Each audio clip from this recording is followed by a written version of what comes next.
Well, greetings. This is Prophet West. I'm back again. And God wanted me to come back, and because I wanted to explain, God gave me a mini vision, a mini glimpse of when he spoke the word to me, a cry of discord. And so what I want to do briefly, it's going to reach different people. This is going to reach different people, this word, because the thing about it, when God speaks a word, that word don't just mean that. It can mean many things. It can mean that word can feed, or it could be that one specific word can be a specific word for many people in specific areas, and having specific prayer requests and having specific needs. God can become a supply to even from one word, that particular need, like salvation. People look at salvation as one word, as like a vacuum cleaner doing one thing. But the salvation itself, there's 21 words that define salvation: deliverance, healing, breakthroughs, bringing in, bringing out. And so with the word, an act of discord, I want to explain spiritual interpretation on exactly what I saw. And basically what God saw me, he let me see was, it was a child and two parents. And basically this child was crying to get his or her way. And so the child would go to the mother to get his way or her way. The child would go to the father to get his or her way.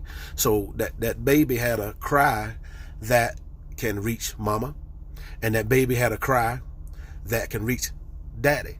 And so, but the purpose of what the baby or the child would do, the purpose of the child is to try to bring division or discord between mother and father, especially if daddy said no, and then the child would go to mama. And then the mama said yes. And so now that child is trying to bring a fight or discord between the two people, the parents, the ones that are protecting.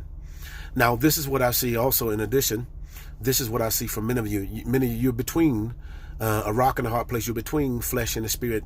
You're between doing what's right and doing what's wrong. Oftentimes, you listen to God, but there's other times you will incline to the voices of the flesh. And see, the cry that I'm talking about, and the cry that I'm referring to, is the cry of discord. Is a selfish cry. It's a cry of me. It's not about us. It's not about unity, but it's about division. This is the cry. And many of you cried this because you're frustrated. You have to be careful and see, the devil knows this because he's the accuser of the brother. He operates in the five senses. He will use your emotions to become a distraction. He will use your emotions to become a distraction and also serve as a discord to other people who are watching you. Say, for example, you might be sad about something, but if you don't communicate about what it is that you're sad about, people could assume, because of association, what is it that you're crying about. And so we're living in a time and season where God wants us as brothers and sisters of the cross and believers to communicate, to talk. Some of the greatest destructions and divisions and breakups come by way of just not talking. And oftentimes because people are so sensitive. Now, you might be sensitive, you might feel something, but you have to get facts with that feeling. See, that's one of the problems that many people have, especially as people that are spiritual and have a gift and they can sense certain things and intuitive. Sometimes you have to put your gifts in checks and balance, because sometimes your gift can be wrong. Sometimes your gift could be you.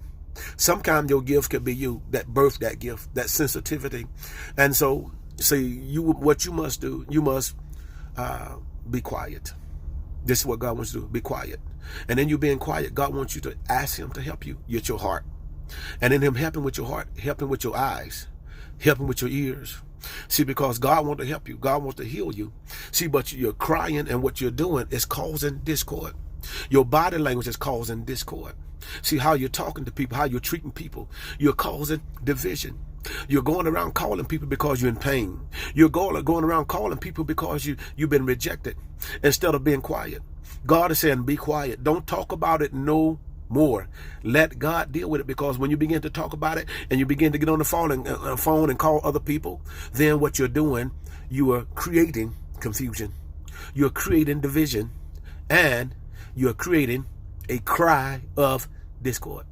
Rend your heart and not your garment. God bless you, and heaven smile on you, and may all God's best be yours. Bless you.